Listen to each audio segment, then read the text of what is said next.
السلام علیکم ورحمۃ اللہ وبرکاتہ۔ شاہ رخ خان کی فلم زیرو نے ریلیز سے قبل ہی 100 کروڑ کما لیے۔ بالی ووڈ کے کنگ شاہ رخ خان کی آنے والی فلم زیرو نے ریلیز سے قبل ہی 100 کروڑ روپے کما لیے ہیں۔ بھارتی میڈیا رپورٹس کے مطابق بالی ووڈ کے صف اول کے اداکار شاہ رخ خان کی آنے والی فلم زیرو نے ریلیز سے قبل ہی 100 کروڑ روپے کما لیے ہیں۔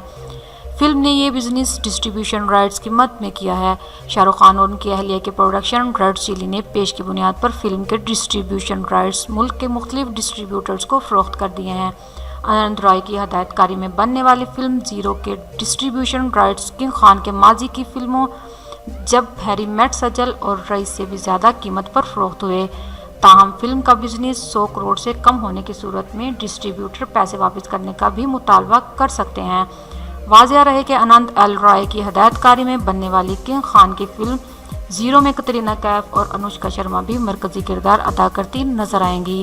یہ فلم 21 دسمبر 2018 میں سینما گھروں کی زینت بنے گی۔ ویڈیو دیکھنے کا شکریہ۔ مزید معلوماتی اور تازہ ترین خبروں کے لیے ہمارا چینل سبسکرائب کریں اور بیل آئیکن کے بٹن پر کلک کریں تاکہ ہماری لیٹسٹ آنے والی ویڈیوز سب سے پہلے آپ کو ملیں۔ السلام علیکم۔